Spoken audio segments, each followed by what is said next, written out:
এখন আজকে আমরা জিএসটির 2023 সালের রসায়ন প্রশ্নটাকে সলভ করব।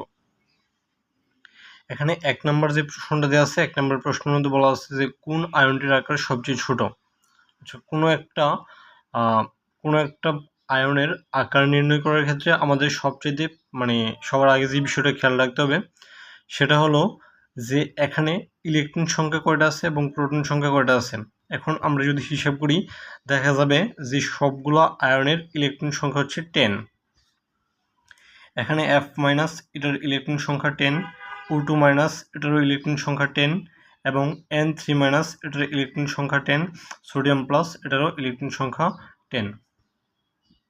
আর যদি প্রোটন সংখ্যা হিসেবে পড়ি আমরা জানি যে ফ্লোরিন এটার প্রোটন সংখ্যা হচ্ছে 9, অক্সিজেন এটার প্রোটন সংখ্যা হচ্ছে 8, নাইট্রোজেন এটার প্রোটন সংখ্যা হচ্ছে 7 এবং সোডিয়াম এটার প্রোটন সংখ্যা হচ্ছে 11। যদি কোনো আয়নের ইলেকট্রন সংখ্যা সমান থাকে এবং প্রোটন সংখ্যা ভিন্ন ভিন্ন হয়, সেই ক্ষেত্রে যেই আয়নটার প্রোটন সংখ্যা সবচেয়ে বেশি হবে সেই আয়নটার আকার সবচেয়ে ছোট হবে। তাহলে এই ক্ষেত্রে আমরা বলতে পারি যে সোডিয়াম প্লাস আয়ন যেটা আছে এটার আকার সবচাইতে ছোট। আনসার হবে ডি। তারপর 2 নম্বর প্রশ্নের মধ্যে বলা আছে কোনটি ব্রনস্টেড লাউরির অ্যাসিড। তাহলে ব্রনস্টেড লাউরির যে মতবাদ সেই মতবাদ অনুযায়ী আমরা জানি যে সকল যৌগ বা যে সকল আয়নসমূহ একটি প্রোটন ধারণ করতে পারে তাদেরকে বলা হয় ব্রনস্টেড লাউরির অ্যাসিড। আচ্ছা, এখন প্রোটন কি জিনিস? প্রোটন হচ্ছে হাইড্রোজেন প্লাস। এই হাইড্রোজেন প্লাসটাকে বলা হয় প্রোটন। এখন আমরা দেখবো এখানে কোন যৌগটা একটা H প্লাস ধারণ করতে পারে। আমরা যদি ডি নাম্বার অপশনটা দিয়ে খেয়াল করি, এখানে আছে অ্যামোনিয়াম প্লাস। এই অ্যামোনিয়াম প্লাস যে আয়নটা আছে এই অ্যামোনিয়াম প্লাস আয়নটা একটা প্রোটন ধারণ করে অ্যামোনিয়া উৎপন্ন করে আর হচ্ছে একটা H প্লাস উৎপন্ন করে। তাহলে এই অ্যামোনিয়াম আয়নটা কি করতে পারে? অ্যামোনিয়াম আয়নটা একটা H প্লাস ধারণ করতে পারে। আমরা কি বলতে পারি যে অ্যামোনিয়াম প্লাস এটা হচ্ছে ব্রনস্টেড লাউরির অ্যাসিড। এবার 3 নম্বর এমসিকিউর মধ্যে বলা আছে যে একটা কুশের সংকেত দেওয়া আছে। এই কুশ সংকেত থেকে আমার বলা আছে কুশ বিভব নির্ণয় করার জন্য, আর এখানে বিজারণ বিভবের মান দেওয়া আছে। আচ্ছা, এখানে বিজারণ বিভব দেওয়া থাকুক, জারণ বিভব দেওয়া থাকুক, যাই দেওয়া থাকুক না কেন, আমরা সবসময় একটা জিনিস খেয়াল রাখবো যে আমরা যদি কুশ বিভব নির্ণয় করতে চাই, কুশ বিভব ইকুয়ালস টু হবে বড় মান মাইনাস ছোট মান, বড় মান মাইনাস ছোট মান। এই বিষয়টা আমরা খেয়াল রাখবো। আচ্ছা, এখন আমাদের যেই বিভবগুলো দেওয়া আছে এই বিভবগুলোর মধ্যে বড় কোনটা? এখানে নিকেল 2 প্লাস থেকে নিকেল এই বিজারণ বিভবটার মান ছোট আর এই মানটা হচ্ছে বড়। তাহলে এখানে বড় মান হচ্ছে 0.80। তাহলে আমরা বড় মানটা অবশ্য 0.80 মাইনাস ছোট মান হচ্ছে কত? মাইনাস 0.25। তাহলে এখানে লিখবো হচ্ছে মাইনাস 0.25। এখন আমরা এটাকে ক্যালকুলেশন করবো। তাহলে আমরা যদি এটাকে ক্যালকুলেশন করি তাহলে পাচ্ছি 0.80 মাইনাস প্লাস 0.25 এবং এটা হবে 1.05 ভোল্ট। তাহলে আমার আনসার হবে 1.05 ভোল্ট। এটা কোথায় আছে? এটা আছে আমার বি নাম্বার অপশনের ক্ষেত্রে। তাহলে আনসার হবে বি।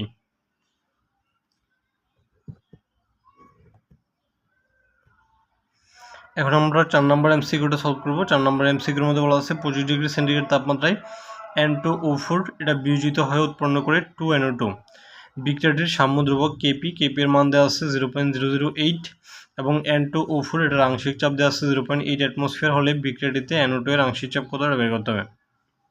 আচ্ছা, আমরা যদি এখন যে বিক্রিয়াটা দেওয়া আছে এই বিক্রিয়াটা দিয়ে খেয়াল করি N2O4 আর হচ্ছে 2NO2, এই বিক্রিয়াটা থেকে যদি আমরা কেপি এর সমীকরণ লিখি তাহলে কেপি সমান হবে কেপি ইকুয়ালস টু হবে পি অফ NO2 স্কোয়ার।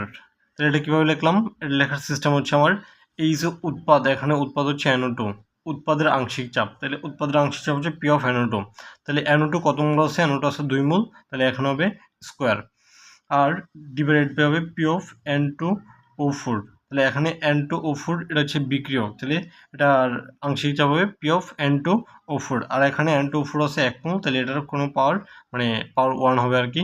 এখন আমরা হচ্ছে মানগুলো বসাই দেবো। এখন আমরা মান বসাই হচ্ছে পি অফ NO2 এটার মান বের করবো। এখানে কেপি এর মান কত দেওয়া আছে? কেপি এর মান দেওয়া আছে 0.008 আর 0.008 এটাকে আমরা এভাবে লিখতে পারি 8 × 10 ইনভার্স 3 কীভাবে লিখলাম দেখো, এখানে আমরা দশমিকের জন্য একটা 10 নেব, তারপর কতটা সংখ্যা আছে, একটা দুইটা তিনটা সংখ্যা আছে, তাহলে এখানে হবে 10 ইনভার্স 3, আর কত আছে এখানে 8, তাহলে 8 ইন্টু 10 ইনভার্স 3, এটা হচ্ছে কেপি এর মান। আর বের করবো হচ্ছে পি অফ NO2, এটার মান বের করব। আর পি অফ N2O4 এটার মান দেওয়া আছে 0.8, আর এই 0.8 এটাকে আমরা লিখতে পারি 8 ইন্টু 10 ইনভার্স 1। কীভাবে লিখলাম, এখানে দশমিকের জন্য 10, দশমিকের পরে 1 করা আছে, তাহলে হবে 10 ইনভার্স 1, আর এখানে আছে 8, তাহলে এটা হবে 8 ইন্টু 10 ইনভার্স 1। এখন আমার কাজ হচ্ছে পি অফ NO2 এটার মান বের করা। তাহলে এটার মান বের করার জন্য আমরা হচ্ছে এটাকে আর গুণন করবো, তাহলে আর গুণন করলে আমরা পাবো হচ্ছে P of NO2 square equals to এই 8 আর 8 এটা গুণ করলে পাবো হচ্ছে তোমার 8 স্কোয়ার, আর 10 ইনভার্স 1 সাথে 10 ইনভার্স 3 গুণ করলে এটাকে পাবো হচ্ছে 10 ইনভার্স 4। আচ্ছা, এখন আমার কাজ হচ্ছে পি অফ NO2 এটার মান বের করা। তাহলে পি অফ NO2 আমরা যদি উভয় পক্ষে রুট করি, তাহলে এটার মধ্যে যদি আমরা রুট করি, তাহলে আমরা পাবো হচ্ছে 8 ইন্টু 10 ইনভার্স 4কে রুট করলে পাবো হচ্ছে 10 ইনভার্স 2, তাহলে আনসার হবে আমার 8 ইন্টু 10 ইনভার্স 2 অ্যাটমসফিয়ার। তাহলে আনসার হবে 8 ইন্টু 10 ইনভার্স 2 অ্যাটমসফিয়ার, অর্থাৎ আমার আনসার হবে বি। এবার 5 নম্বর যে এমসিকিউটা দেওয়া আছে, এখানে বলছে কোন অরবিটালটি অসম্ভব। আচ্ছা, এখন আমরা কোন অরবিটালটি অসম্ভব এটা বের করার জন্য আমার সবচেয়ে বেশি গুরুত্বপূর্ণ যে বিষয়টা, এটা হচ্ছে n এর মান। এখানে আমরা যদি 4 নম্বর অপশনটা দিয়ে খেয়াল করি, এখানে n সমান দেওয়া আছে 3। যদি n সমান 3 হয়, তাহলে l এর আমরা কি মান পাই, l সমান পাই হচ্ছে 0, 1 এবং 2। যদি l এর মান 0 হয়, তাহলে আমরা পাই হচ্ছে s অরবিটাল, l এর মান 1 হলে আমরা পাই p অরবিটাল, এবং l এর মান 2 হলে আমরা পাই হচ্ছে d অরবিটাল। তাহলে আমাদের 3 নম্বর যে কক্ষপথ, 3 নম্বর কক্ষপথের মধ্যে শুধুমাত্র d অরবিটাল পর্যন্ত সম্ভব, কিন্তু এখন যে আছে 3f, তাহলে আমার এই 3f অরবিটালটা হচ্ছে অসম্ভব।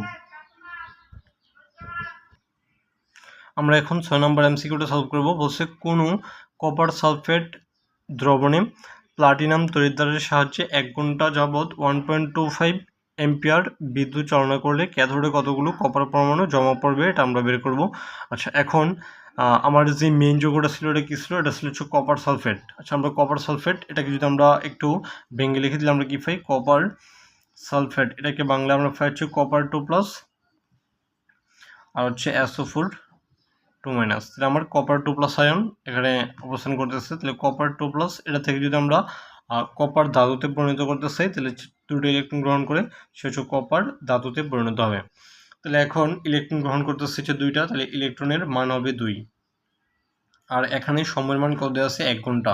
তাহলে 1 ঘন্টা সমান কত, 1 ঘন্টা সমান হচ্ছে আমরা জানি 3700 সেকেন্ড। আর বিদ্যুৎ প্রবাহিত কত হবে, বিদ্যুৎ প্রবাহিত হওয়ার পরিমাণ হচ্ছে 1.25 এম্পিয়ার। আর আমরা এফ এর একটা মান জানি, এফ সমান হচ্ছে 96500, আর অ্যাভোগাড্রোর সংখ্যা এটা হচ্ছে 6.02 ইন্টু 10⁻23। এখন আমরা বের করতে বলছে কতগুলো কপার পরমাণু জমা হবে, অর্থাৎ n এর মান কত এটা আমরা বের করব। আচ্ছা, এখন আমরা স্মল n এটার একটা সূত্র জানি, স্মল n সমান কত, স্মল n সমান হচ্ছে IT/EF, n equals to IT/EF। আবার আমরা জানি n ইকুয়ালস টু n/Na। তাহলে দেখো এখানে সবগুলো মান দেওয়া আছে, আমরা শুধুমাত্র n এর মানটা বের করব। তাহলে এখন i এর মান কত, i এর মান হচ্ছে 1.25, তাহলে আমরা i এর মানটা বসাবো 1.25, t এর মান হচ্ছে 3700 সেকেন্ড, আর e এর মান হচ্ছে 2, যেহেতু সে দুটো ইলেকট্রন গ্রহণ করবে, আর f এর মান হচ্ছে 96500, n/Na, n এর মান হচ্ছে 6.02 ইন্টু 10⁻23। এখন আমার কাজ হচ্ছে এখন এই মানটাকে ক্যালকুলেশন করা। তাহলে আমরা n সমান কীভাবে লিখতে পারি, n সমান লিখতে পারি এই 1.25 ইন্টু 3700, এটার সাথে এই মানটা গুণ আকারে চলে যাবে। তাহলে আমরা লিখতে পারি 1.25 ইন্টু আর 3600, এটাকে লিখতে পারি 3.6 ইন্টু 10⁻, এখানে দশমিকটা যদি আমরা এখানে আনি, তাহলে 1 ঘর 2 ঘর 3 ঘর যাবে, তাহলে 10³ ইন্টু 6.02 ইন্টু 10⁻23, আর নিচে কত থাকবে, নিচে থাকবে হচ্ছে 2 ইন্টু আর আছে 96500। তাহলে আমরা যদি পয়েন্টটা এখানে দিই 9.65 ইন্টু 10⁻, এখানে দশমিকটা কত ঘর বাম দিয়ে গেল, 1 ঘর 2 ঘর 3 ঘর 4 ঘর বাম দিয়ে গেল, এখানে এটা হবে 10⁻4। আমরা এখন দেখো কাটাকাটি করবো, এখানে আছে 3.6 আর এখানে আছে 9.65। এখন আমরা হিসাবের সুবিধার্থে এই 3.6কে ধরবো হচ্ছে 3, আর 9.65 এটাকে ধরবো হচ্ছে শুধুমাত্র 9। তাহলে এখন এই 9কে যদি আমরা 3 দ্বারা ভাগ করি, তাহলে পাবো হচ্ছে 3। 3 দুগুণে কত, 3 দুগুণে 6, তাহলে এই 6 আর এই 6 কাটা, তাহলে এখানে আর শুধুমাত্র কি আছে, নিচে আছে 10⁴ আর উপরে আছে 1.25 ইন্টু 10³ ইন্টু 10⁻23। আচ্ছা, এই 10⁻23 আর 10³ এটা হচ্ছে গুণাকারে আছে, তাহলে এই দুটোকে একসাথে গুণ করলে এটা হবে 10⁻26 আর নিচে আছে 10⁴। তাহলে আমরা এখন 10⁻26কে যদি 10⁴ দ্বারা ভাগ করি তাহলে আমরা পাবো কত, আমরা পাবো হচ্ছে 10⁻22। আচ্ছা, এখন আমার কি কি মান থাকতেছে, এম থাকতেছে হচ্ছে 1.25 ইন্টু 10⁻22। এত আমার এতগুলা পরমাণু জমা হবে আর কি। এখন আমরা যদি এই মানটাকে আরেকটু করে লিখে দিলে 12.5 ইন্টু 10⁻21।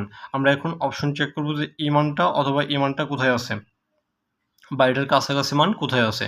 এখন আমরা যদি 1 নম্বর অপশনটা দিয়ে খেয়াল করি, 1 নম্বর অপশনের মধ্যে দেওয়া আছে 14.04 ইন্টু 10⁻21 আর আমার আনসার হচ্ছে 12.5 ইন্টু 10⁻21। এই মানটার খুব কাছাকাছি মান হচ্ছে এটা, মানে এই নম্বর অপশনটা। এখন আমরা যদি 2 নম্বর অপশনটা দিয়ে খেয়াল করি, এখানে আছে 1.404 ইন্টু 10⁻21।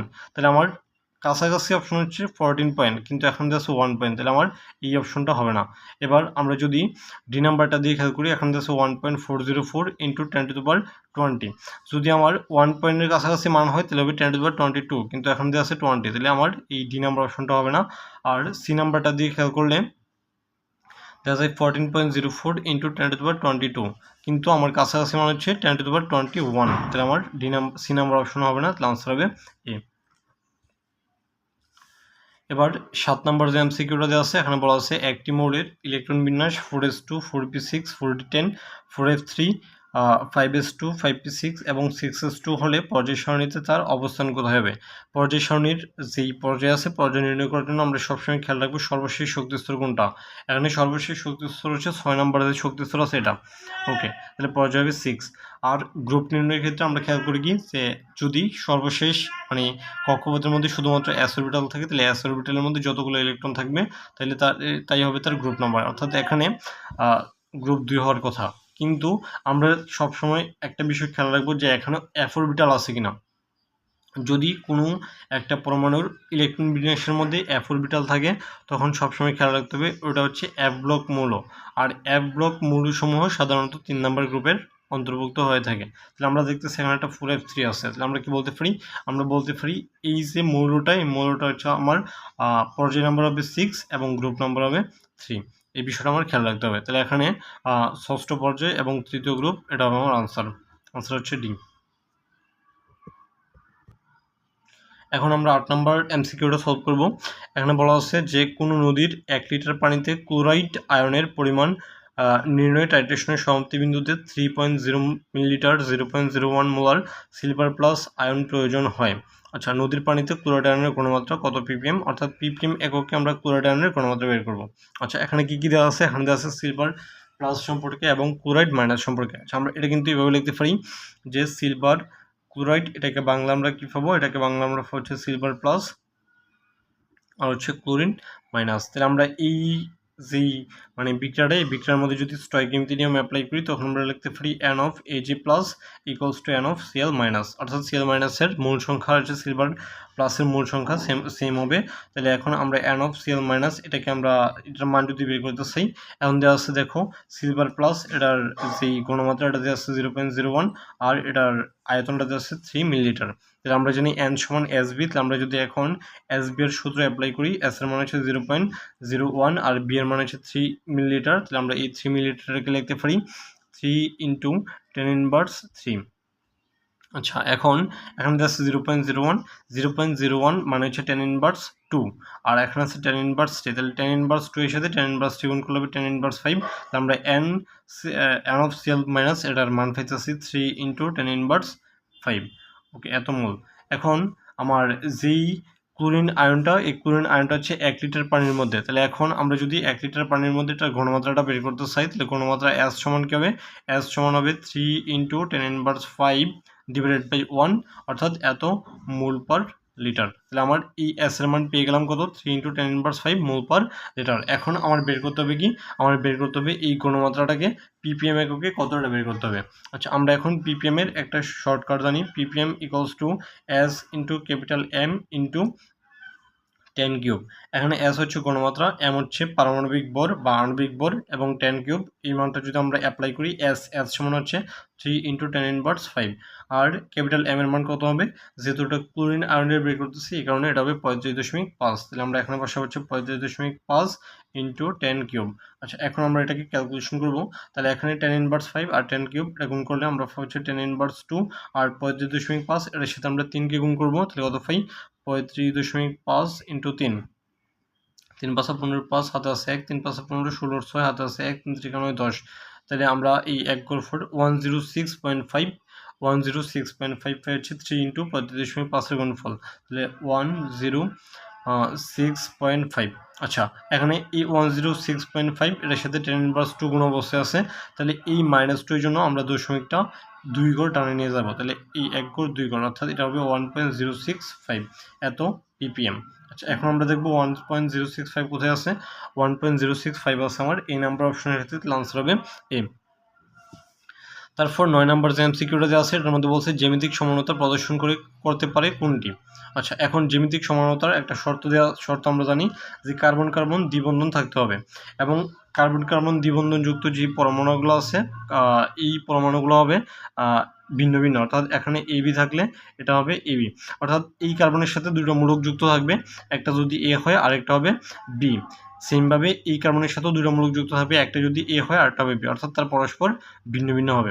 সেমভাবে আমরা এটাকে এভাবে বলতে পারি, একটা যদি এ হয় একটা বি হলে একটা এ হলে একটা ডি হবে, অর্থাৎ এই দুটা ভিন্ন ভিন্ন হতে হবে। এখন আমরা চেক করব দ্বিবন্ধনযুক্ত কার্বনের ক্ষেত্রে কোন দুটো পরমাণু ভিন্ন ভিন্ন আছে এখানে।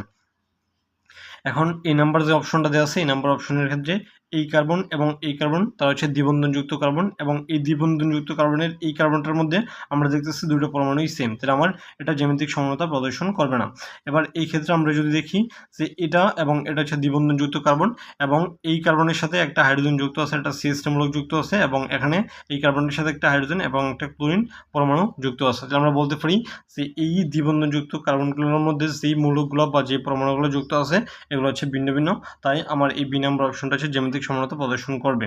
আচ্ছা, এখানে CH2, তাহলে এখানে দুটো পরমাণু সেম, তাহলে এটা জ্যামিতিক সমানতা প্রদর্শন করবে না, আর এই ক্ষেত্রে এখানে দুটো পরমাণু সেম, তাহলে এটাও জ্যামিতিক সমানতা প্রদর্শন করবে না।